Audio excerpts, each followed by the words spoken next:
This is the story of the hamster people. Their world had once been lush and abundant, and they had been creators in it, and they filled it with beautiful, wondrous things. They could do this because they were made in the image of their world maker, and before they became hamsters, they lived as every other life form in their world. This was the centerpiece of their culture, that they lived over and over in an ever-evolving dance of self-development through form, an evolution which moved in many directions, a reality which made them wise and just stewards. But at the time of this story, their true nature was hidden from them, their collective memory having been erased by trauma. You see, something had been invited into their world, something alien, hateful, cold, disembodied, evil, and intelligent.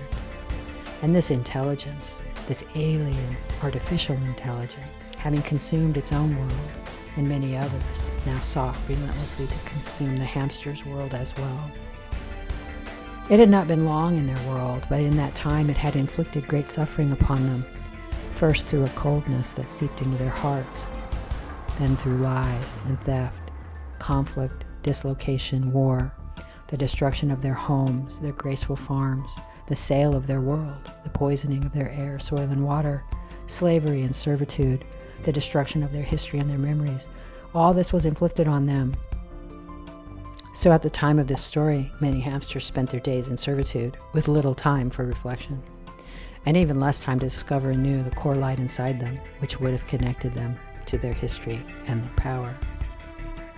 But cracks eventually formed, and one by one, the hamster people began to awaken to questions about themselves and their world. It started, as such things always do, with a single hamster looking up one day and saying, "Something isn't right here," and then following that feeling wherever it led.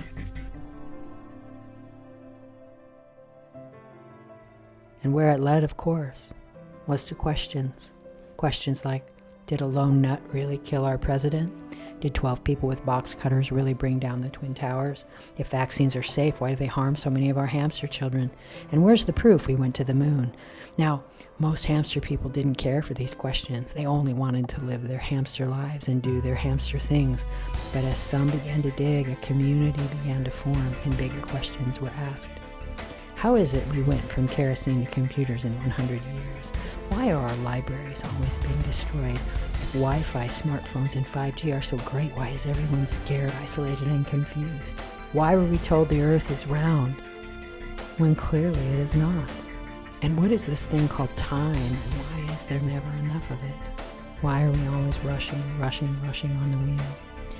Now, as some hamsters asked these questions, more and more hamsters awakened until one day critical mass was reached and the hamster people's memory began to return. The memory of who they were, the memory of what had happened to their world, and their memory of who was behind it.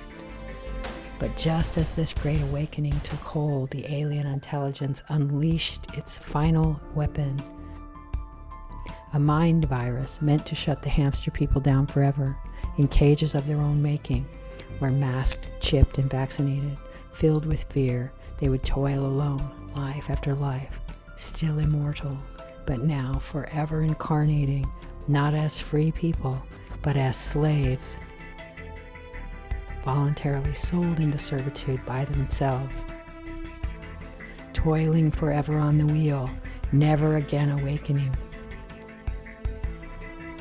There are many such worlds of beings who enslave themselves, but the hamsters are not done yet. There is still time to decide. Will you accept your identity or find out who you are?